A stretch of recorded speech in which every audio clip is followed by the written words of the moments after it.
The Marinade. There's no O in Marinade. Let's try it one more time. Ready? 1, 2, 3. The Marinade. Marinade. Bone marinade.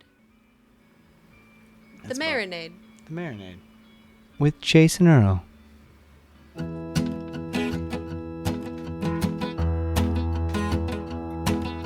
Well, me, I'm just one man up on the stage.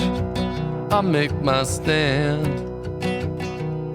Yes, it's true, I have a band up here behind me, while you've got your crew. And the secret service too. Welcome to The Marinade with Jason Earle, a free-flowing conversation about the creative process with creative people. This is episode 65, and our guest is Chuck Prophet. There's something about the grandeur of the American West, y'all. It's simultaneously brand new from a geologic standpoint and ancient in the way that it feels. As a Florida boy, it brings out even more of an open mind in me. I'm able to see things through a fresh lens when I travel, and this is especially true in the Western United States. I've come to know so many books and musicians as a result of my travels and the open mind that comes along with them.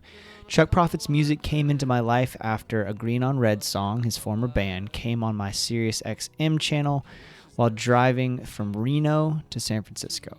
This was several years ago, and since then I've become a fan of Chuck's extensive solo work as well. His new record, The Land That Time Forgot, comes out on August 21st, and it's my favorite thing Chuck has done. You can find all things Chuck at chuckprophet.com. Everyone, this is a huge honor. My conversation with Chuck Prophet. And the patient is dying. So come down off that stage. Please get off the stage. Come on down and take a seat. We'll put some John Prine on repeat. All we're asking is get off the stage. If you were an automobile, you'd be out of gas. Hi, this is Chuck. Hey Chuck, it's Jason Earle from the Marinade Podcast. How you doing? Not so bad, Jason. Good. Thanks so much for doing this, man. I really appreciate it. I'm excited to talk with you. Well, all right. I hope I can rise to the occasion. Yeah, don't mess it up, man. Thank you so much again. I mean, The Land That Time Forgot is just an outstanding record. It's just so wonderful and has given me quite a bit of joy and light in the last few days in a particularly difficult time, and I appreciate it, man. Oh, sure. How are you? That's the kind of stuff we like to hear. Yeah, it's great, man. And there's so much I want to talk about with the record, but I've just been starting all of these sort of COVID series conversations by asking how you're doing. Oh, I'm great. You know, I mean, I don't think it's any secret that musicians are homebodies, you know. Right. So, I mean, I'm kind of astonished about how much I've been running around for, I don't know, decades, it seems like, without pause, really. So when this came down and everybody hit the big pause button, it was kind of nice, you know. Although I had a lot of touring in front of me and a lot of stuff I was looking forward to, the pause button was kind of nice, but you know, I'm not really worried about today or tomorrow or the next day, but I do worry about the big picture. You know, so I just try to stay in the moment. Here we are. Yeah, here we are. And so let's talk about the record. There's so much about it that I like, and the song that just really jumps out at me is "Get Off the Stage," the last song on the record. for a lot of reasons, but there's some of the wordplay, some of the phrases, I should say, like "you're an obstruction in democracy's bowel" and "the patient is dying," just jumped out at me as such a brilliant illustration of this particular administration. And I wonder when you have, because your music is full of for decades now, it's full of those kinds of lines, those ones that stick with the listener, that jump out. Are those lines coming to you randomly? Are they coming as a product of sitting down to do the work? Where do some of those gems come from? Well, and that particular song was a co-write, and I wrote it with my friend Kurt, who I wrote pretty much the entire record with. And I mean, we kind of had, we just had sort of a pile of unfinished, Trump songs, and I probably went on for 6 months or something, and we couldn't really agree on much, but I eventually went in there by myself and just hammered it out. So I can't really take credit for that line, but and there's a lot of great lines that probably ended up, on the cutting room floor. But somehow I got that song to work, and I mean, for me, it was like, can I play this live? Is it fun? Is it a downer? I mean, do I need to tell the audience that I'm not a fan of kids in cages? I mean, wouldn't anybody know just by me standing up there that I'm not a fan of kids in cages? So it was kind of delicate, and I in the end, I got it somewhere that I was happy with. And, then before too long, I was wrapped up in trying to turn it into a record, which became a whole other thing. How can we turn this into a record? How can we hear the words but not clobber people? So I don't think there's any drums on that track. And I came up with that arrangement, and I'm pleased with how it turned out. Yeah, it turned out really well. I think the thing about it, there's all those phrases in there, but the thing about it that really grabs me is the way you kind of juxtapose you as the narrator, you as the singer of the song, with the man who is the president of the United States. Like, it's so stark when you really stop and think about the life, the daily life of somebody who is in any walk of life, really, at this point, other than maybe somebody who's, in some sort of heinous organization or something. But like, any juxtaposition with that guy really lays bare just how terrible he is. And I think it's so incredible to think about how simple it would be to just not choose somebody like that. And the way you lay it out, I do think that you have a different way of saying it, right? So, no. Well, go ahead. Yeah. I mean, go ahead. Finish your thought. I'm sorry. Well, no, it's good. I was saying, you mentioned earlier, like, nobody who is coming to your music probably has to question whether you're a fan of kids in cages. Like that, you've made all of that really clear how you feel about some of those things. But there's a ton of Trump songs, right, at this point. But I think the way that you approached it does allow for like a human element that is that may even be able to get through to somebody who isn't seeing it still. Well, the thing that I like about the song, now that I've had time to reflect, is that it's polite. It's polite. I like that I say, "Please, sir, come down off the stage," because, if you've ever had to deal with any real narcissists in your life, I mean, that's really the best way to handle them. Mm-hmm. I mean, I often feel like if Nancy Pelosi just pulled him aside and said, "Look, we know that you've got a rough job to do, and we all really admire you, and we think you're doing your best, and we just want to say that," because narcissists, they'll just melt like the Wicked Witch. Yeah. So I think that part of it is that it's polite, and honestly, I road tested that song, and if it hadn't have gotten the laughs, I don't know if I would have cared for it as much. but it gets the laughs live, you know. And I don't think it's a downer. I mean, I had a woman in Houston. I played it in Houston, and the promoter was in the back of the room, kind of standing against the back wall. And I mentioned to the crowd that, well, tonight you're going to hear some presidential songs. I have 3 new presidential songs off my new record. One's about Abraham Lincoln. It's called Paying My Respects to the Train. Mm-hmm. One's about Richard Nixon. It's based on a true story where I grew up in, you know, the hometown I grew up in. And the third one is, shall I say, more contemporary. And there was a woman at a table. She said, "Oh hell, I don't think I'm gonna like this guy."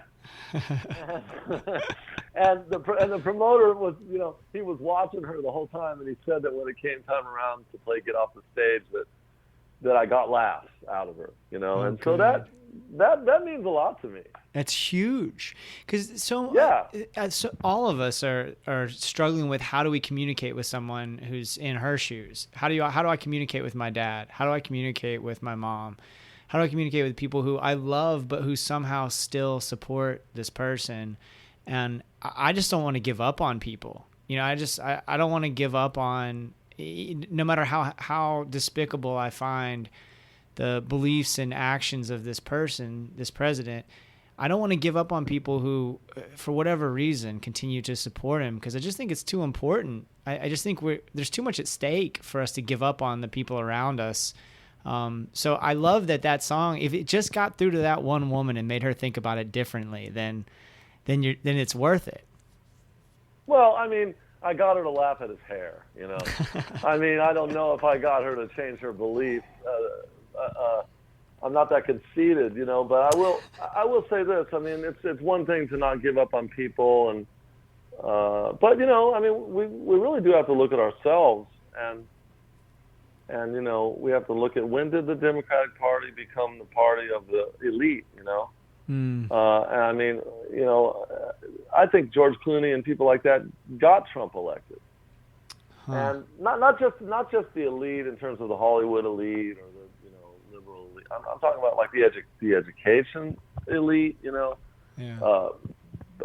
You know, you've got Bill and Hillary with their law degrees and their elite crowd. You know, what happened to the party for the working man? You know, and so for me, and living in San Francisco, like, I doubt I could find one person around here that voted for Trump. But, you know, I mean, I drive around the country. I mean, I play in places like Pittsburgh, and, you know, I mean, I find myself at a Walmart on the outskirts of Pittsburgh at 3 a.m. trying to buy some glue to fix my acoustic when I snapped the neck, and I started just rethinking, you know, like what people. I started rethinking what people call the flyover states. I don't call them flyover states. That concept, I mean, yeah, I don't know. I'd have to think on that a little bit, because I think you're right in that, also in the sense of like, we get lost in our bubbles a lot of times because that's what we seek out. So for you as a touring musician, you get a chance you're kind of forced to get out. I mean, that's part of what you do. For me, it's I don't leave like I mean, I travel as much as I can, but I don't in my day-to-day life leave like a 4-mile radius. And I live in this weird liberal oasis in the middle of Florida. So the people I'm around, I'm getting my same messages parroted back to me, and that can get super unhealthy, you know? And that kind of brings me to what I wanted to ask you about with Nixonland. Another great song. This record's fantastic, man. I love every song on it. Oh, thank you. Yeah, I mean, it just doesn't miss. Like, there's not a song on there that doesn't completely grab me and make me want to listen to it again and again and again. But with Nixonland, you know, it talks about your hometown, also where Nixon's from, and I wonder, like, how much coming from a place like that, and as you describe it, it seems like a very kind of insular place, and of course, please correct me if I'm wrong, but a place that maybe people get stuck in, and not only physically get stuck, but get stuck in their ideas, and how much like that part of your life informs your creative process now. Well, geez, I don't know.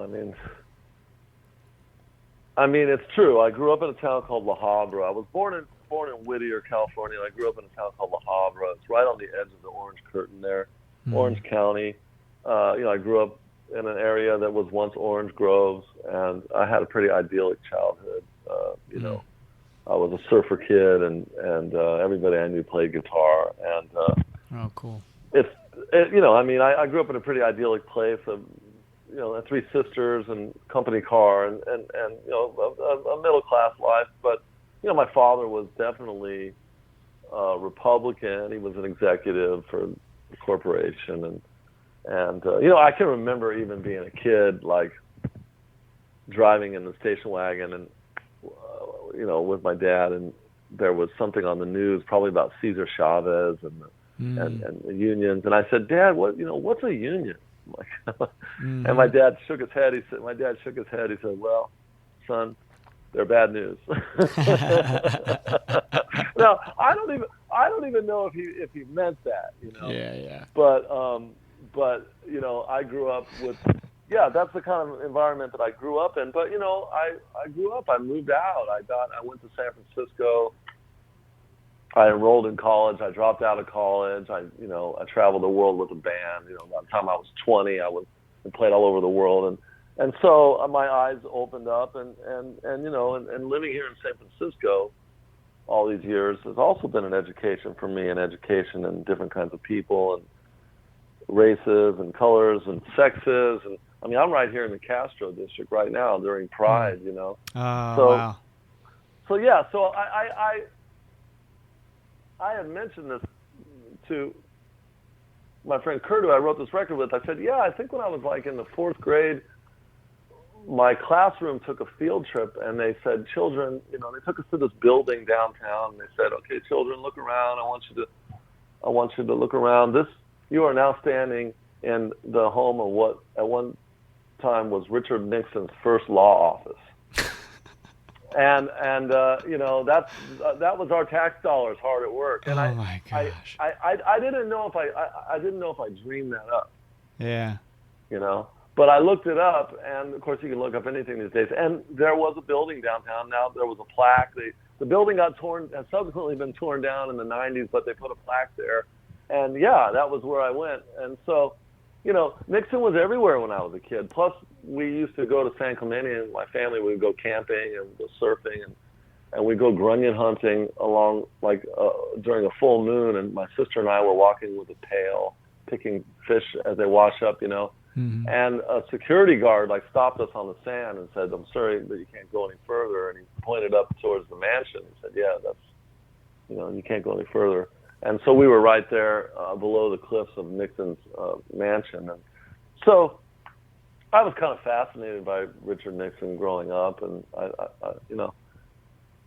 felt like he deserved a song. Just as much as the next guy. Trump songs and Nixon songs. You got a whole batch. Yeah. You could have a double LP next time. One disc is Trump songs, and the next one is Nixon songs, or vice versa. This record and your records in general, but also it comes up in on your I guess now defunct blog for quite some time. But in your work in general, there's just this through current of really great storytelling, and so I wonder how much you think about stories and the structure of stories, and what is it that makes a good story in your mind? Oh, geez. Well, I guess what makes a good story is that you wonder what's going to happen next. And storytelling, be it in film or, in the oral tradition or songwriting. Ideally you give a shit about people in the story, and you can't help but wonder what happens next. That's about it, really. I can quote other people who know much more about these things. Elmore Leonard as a kind of influence. David Mamet, Elmore Leonard says, don't describe what people are wearing. Just get them talking. Yeah. I just read Stephen King's On Writing, and he talks a little bit about that idea of and other people have said it too. The show the listener or the reader, don't tell them, and it's tough, but you do it beautifully. I mentioned the blog earlier. I went back and read through some stuff. It seemed like you were pretty steadily keeping up, like documenting your life in the road. Do you do that kind of thing anywhere else, or? I have like a newsletter that it's a non-HTML newsletter that it gives me a chance to connect with my audience, really. Outside of the organized media. And so folks can just sign up for that, like on the website or through your social media. Yeah, that's really the best way. I mean, that's, I don't waste people's time. I try to write something engaging, and that's kind of how I connect directly with my audience, really. I mean, I'm less and less really part of the greater media at large. How the record comes out on August 21st, and there's a biography coming out the same day.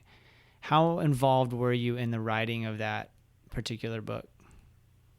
Well, it's written by a professor of film at Winchester University in England, Stevie Simpkin. Mm-hmm. He's written like 6 or 7 books, and he pitched the idea to me a couple times, and I resisted it, and then I don't know, one day I just decided that I'd be willing to sit down and talk. And so he came over from England probably 4 times, and we sat together and talked, and it's not my book. Mm-hmm. But it's a painstakingly researched book, and it covers a lot of ground. I mean, I would say it's more of an academic book. It mostly talks about the work and songs. And of course, I was in another band called Green on Red in my early 20s, and a lot of that's covered, and that's pretty interesting to me because it's just because I haven't really revisited some of that stuff, and he dug up a lot of sources, and like I said, he really researched it. And, I mean, it's not my book. It's like I tell people, it's like I told the writer, I told Stevie, I said, in order for this to be a good book, you're going to have to betray me somewhere along the line. I hope you know that. Got to keep you guessing. And I said, we probably, it's unlikely that we're going to be friends at the end of this. They never are. I mean, if you read like these biographies, like a Steve Jobs biography, you read the Neil Young biography, or, Winston Churchill, all these, towards the end, the biographer starts to turn on the subject a little bit. Well, don't give away too much, but did that happen with this? No. I know. He let me go through an early draft, and, I wasn't really at liberty to change anything, but there were a few things that I thought maybe were a little unfair, and I at least got to have my say. So I haven't read I'll never read the finished book, but interesting. That's it. You mentioned revisiting Green on Red, and I was late to the Green on Red party, but when I finally discovered the band, I really fell hard. And you said that you kind of like, I think your words were that you hadn't revisited that stuff. I would assume you get asked about those days a lot. Is that not true? Well, less and less, I mean, I've done a lot since then. There's plenty to talk about, but I mean, I'm pretty much an open book. Why did you resist the book then? Why did you resist the...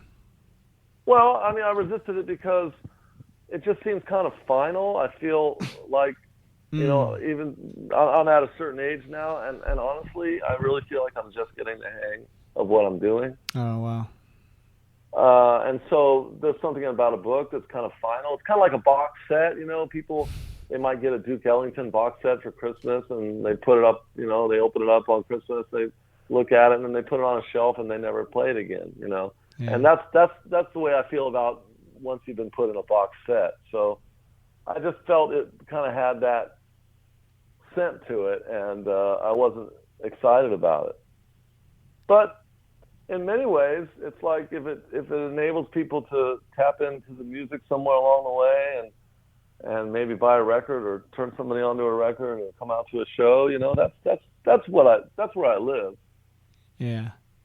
Have you always for it? And it can't, listen, the book can't all be flattering.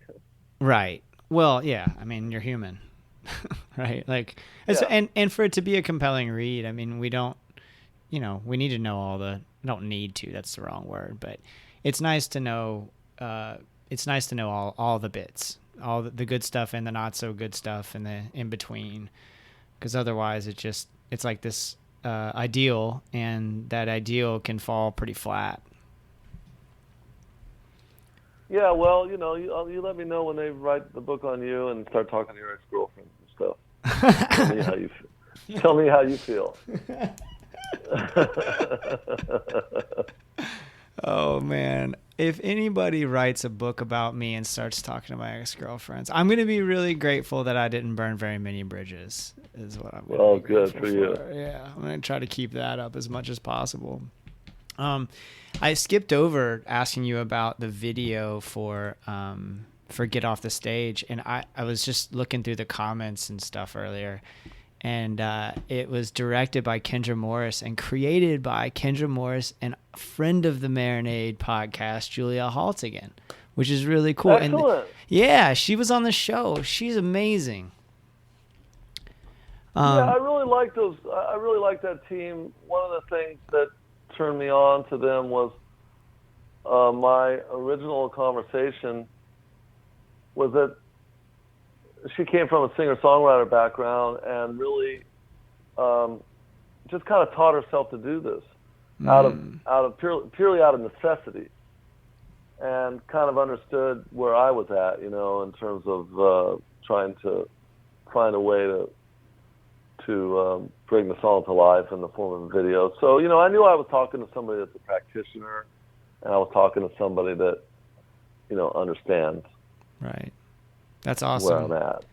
That's the other. I can't remember which other video I watched off the top of my head, but the videos so far are all fantastic, and it's really cool how videos can be kind of tricky, of course, but they bring. Oh, Nixonland was the other video that I saw. They bring the songs to life without necessarily pushing you in one direction or the other, but like some of those images, they Get Off the Stage. So the line that I mentioned earlier about the obstruction and democracy's bowel, they knocked that out of the park, man. It was just such it's so silly, but also so gross. And yeah. There's a close-up for folks who are listening. They should watch this video, but the close-up of his mouth, when you talk about his mouth, is just like, I was eating a sandwich and I was just like almost got sick because it's so gross. So good, man. You got a show on Gimme Country on Fridays. What does that process look like when you're putting together a playlist for a show like that? Oh, I just love it. I mean, yeah. I love it. I love it. I mean, it gives me an excuse to dig back through a lot of music that I listened to growing up, It gives me an opportunity to, there's a lot of horsepower under the hood of that app. These guys, the Gimme Country guys, have created this really cool online station where the chat side is really, user friendly, and so it was a real unexpected bonus that I would find myself hanging out on Friday afternoons with people from all over the world. A lot of these people, I know them from the merch tables, or I know them from the crowds, over the years. And so we all hang out and listen to records. And of course, I get to pick the records, so I'm happy. And it's been wonderful. That's especially awesome. During this pandemic. Yeah, especially during this pandemic, it's just been my wife listens to it, and she needs to listen to it in a different room from me. Oh, really? Yeah, and she said it first. She said, it just gives me a real warm feeling. So. Oh, that's great. I haven't listened yet. I'm definitely going to listen tomorrow. That's awesome. It's a great product. I really stand by it. These guys are. Of course, I'm in San Francisco. I'm talking to you from San Francisco, and here in San Francisco, in many ways, this is Startup City, USA, mm-hmm. and these guys that formed the Gimme Country station, they came out of places like Listen.com and Beats Music, and they just felt that there were two kind of genres of music that were completely ignored by the organized media, and that's heavy metal or just metal and country music. And so they've got a thing called Gimme Metal, and this is the Bay Area, of course, the home of Metallica and Exodus and all that stuff. And so they've got some local DJs that can talk about, the origins of metal, and they gave me a country music show. So it's great. It's a great opportunity for me to talk about Jason the Scorchers and Rank and File and the Judds, and talk about Joe Tex, a great soul singer who made all of his records in Nashville. A lot of people aren't aware of, and it just gives me an opportunity to spin records and hang out with my audience because I miss them. Yeah. Well, I was reflecting on this, like trying to learn lessons from the pandemic and ways to continue to connect with people, or ways to continue to. So, for example, with the podcast, most of the time we do it face to face. I wait till somebody gets to town and then we sit face to face, because there is something different about being able to see somebody's body language and be able to look them in the eye when you're talking to them, versus if I'm doing a phoner. I don't mind phoners. I enjoy them, but I just think it's different, and there's a connection you get face to face in some ways. But one thing that's been really cool, but it's forcing me though to think about ways to make those connections without getting to see people up close, and I think that's kind of healthy.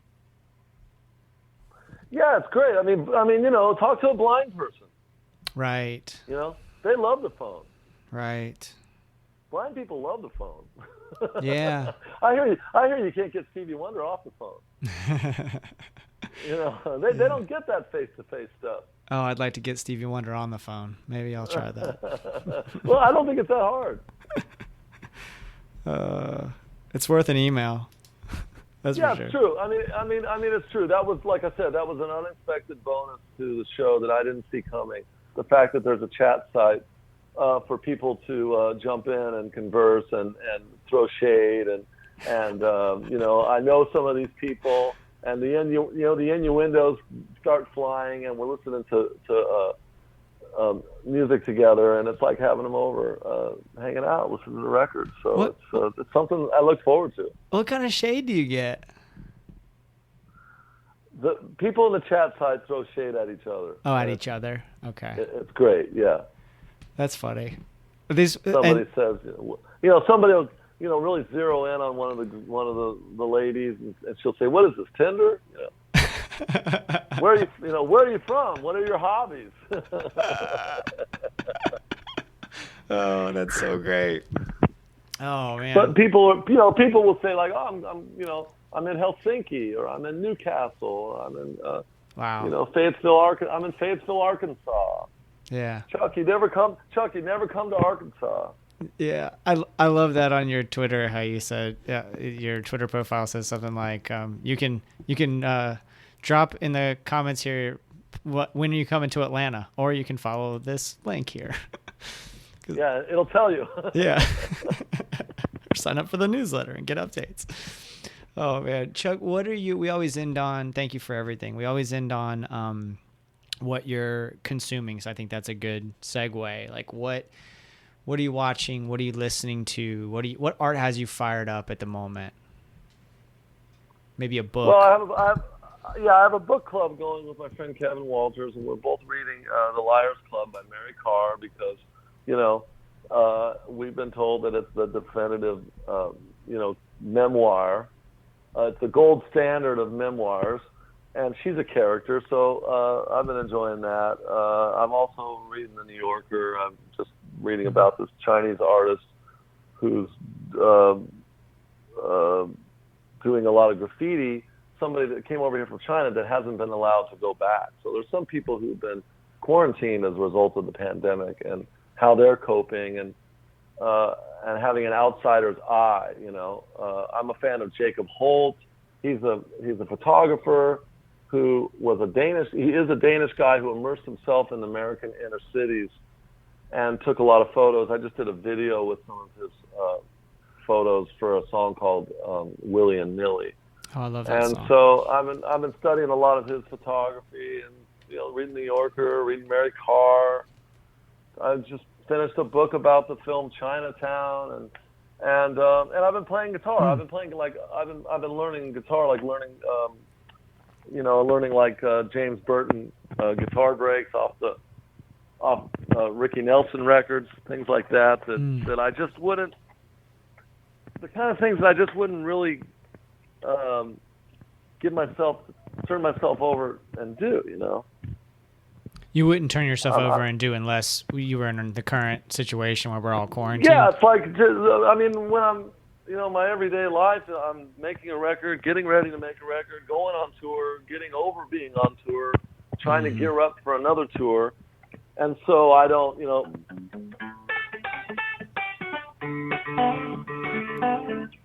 Yeah. So I don't really get a chance to, sit down and learn those James Burton guitar breaks like I've always wanted to. Yeah. So why James Burton in particular? Oh, just such a great guitar player. I mean, he's on those Ricky Nelson records, on some of those Emmy Lou records, and the Merle Haggard records. He has a kind of a signature style.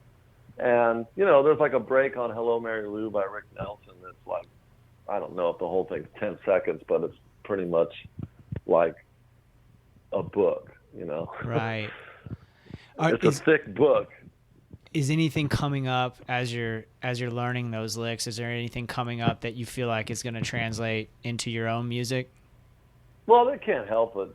I mean, I don't know if I'll ever quote it, but that's the way it works, Right. I mean, that's the way it works. 10 years down the road, you're doing something, and you find that James Burton lick just slides right in there. Who knows? Right. But that's what we do. I mean, if you want to write, it's probably a good idea to read. Yeah. Yeah. And so I feel that way about listening, so I've had the opportunity to do a lot of listening, and I've been enjoying it. That's great, man. You mentioned Willie and Nilly. That's the 5th track on the record, and I should have led with that when I was talking about storytelling. That is such a perfect example of what I mean when I talk about the way you tell stories. Those two characters come to life in such a bright way, and you can empathize with them, and you can kind of get frustrated with them, and you can connect to them even though their lives are very different than my own. I felt a certain connection to them in different ways. That is a perfect example of what I was trying to say earlier. Well, I mean, I think there's a little bit of myself in there. I mean, I was a pretty big fuck up, and I think that, I think you can romanticize just about anything if you give it enough distance. Oh, wow. So it's kind of, I really think of that as being a best of times, worst of times kind of a song. Yeah. Youthful folly. Yeah. That's beautifully said. Man, thank you so much. This has been amazing. I'm going to let you go, but I just so greatly appreciate your new record. It comes out in August on the 21st. I'm excited to read the book, and I'm definitely going to tune in tomorrow, and hopefully nobody throws shade at me in the comments. Oh, jump in. Make yourself known. Okay, I will. I'll introduce you to the crowd. And I appreciate the attention, and I mean, you created this podcast out of dirt. Nobody created it for you, and you sought out these people to talk to, and I think you're doing a really cool service. So I appreciate being included. Thank you to be included. Much. Thank you, Chuck. This has been such a pleasure. I'm really grateful. Have a wonderful rest of your day, man. You too, brother. I'll catch you around. I'll see you on the Trip in the Country show. That sounds great. I can't wait. Okay, cheers, brother. All right, bye-bye. All right, bye. Try to love somebody else. Whatever you do, just Get off the stage.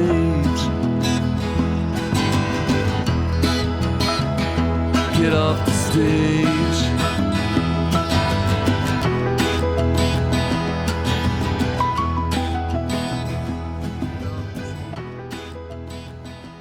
Chuck Prophet, y'all, what an honor. Thank you so much, Chuck. The Land That Time Forgot and Steve Simpkins' biography of Chuck, What Makes the Monkey Dance, will be released on August 21st. ChuckProphet.com is a good place to keep up with all things related to Chuck. His website's really cool. He's got all kinds of information on there. He's got a really good online presence in general. Follow him on Twitter if you don't already. Chuck's a really good follow on Twitter. He does a good job of balancing content over there, and he's just such a smart guy, as you could tell from the conversation. So follow him on social media and at chuckprophet.com and look for that record. It's just so good, and I'm excited for folks to hear it. Speaking of which, give the Marinade a follow on Twitter, Instagram, and Facebook. We're doing a really fun thing over on Twitter right now. Really, I'm trying to do it on all three platforms, but I'm doing a good job, I think, of keeping up with it on Twitter especially, and that is looking back at 3 years of the Marinade. September 7th was the day we released episode 1, and so I wanted to kind of do a couple of episodes a day as we lead up to the 3-year anniversary of the show, and head over to marinadepodcast.com to keep up with all of that as well. I also have written pieces, new episodes, concert photography, our store where you can get hats and shirts and all kinds of things available there as well. If you really like what we're doing, please consider joining our Patreon community, where for just a few bucks a month you can get exclusive content like our show Jason's Journey, where I talk about the moments that have shaped my creative life. Also, we just connect on a deeper level there. It's a fun way to deep dive into this wonderful creative world we've made. And if you can swing it, we appreciate it. If not, just tell a friend about the show. Give us a subscribe on your podcast app. Follow us on social media. As I mentioned, share things on social media. That makes a big difference. But word of mouth is probably the best way to tell people about the show. And I just hope more people get to hear these conversations, because we're so fortunate to have such incredible, incredible guests. All right, y'all, it's time for what I'm getting down on, the segment of the show where I talk about the art that is inspiring me at the moment. There's a TV show that really has my attention right now. My partner Chris turned me on to. It's called Undone. It's available on Amazon Prime. So a woman wakes up from a coma. She starts seeing her dead father, who enlists her to help figure out who killed him. It's so well written. It's done in that style, and I don't know the name of it, but that style where they paint over the live action. Loving Vincent was done that way with oil painting. A Scanner Darkly is the one that comes to mind that's done that same or similar kind of style. This show is so well written. Rosa Salazar is hilarious as Alma Winograd Diaz. Just so good. Music-wise, I want to recommend Desert Noises. They've been around a while. They have a new record coming out soon. And they kind of have this like Band of Horses vibe. Just really, really cool rock and roll music. And they have that new record coming out, so stay tuned for that. Blitzen Trapper, who I've loved for so long, has a new single from their forthcoming record, Holy Smokes Future Jokes. That record is set for release on September 11th. The record was inspired by Lincoln in the Bardo by George Saunders, which you may recall me raving about in this space about, I don't know, a year ago or so I read that book. So look for that too. Love Blitzen Trapper. If you've never seen them live, just professionals, know how to rock, great band, and great songs, really wonderful songs. They've been at it for a long time, so if you're not familiar, check it out. If you are familiar, new stuff coming your way from those guys. Again, so many great records. Still can't get away from Italian Ice by Nicole Atkins, who was our last guest, and this new record by Chuck. Just so much great stuff. Elliot Bronson, who was on the show a few episodes ago, his new record is finally out and in the world, Empty Spaces. So check that out if you haven't already. All right, y'all. It is raining here, as you can probably hear, and the pups are restless. And so I'm going to go for now. But thank you so much for listening. Chuck, thank you again for your time and energy. Everyone, if you can, go out and create something. If not, hang in there till next time. Cheers, y'all.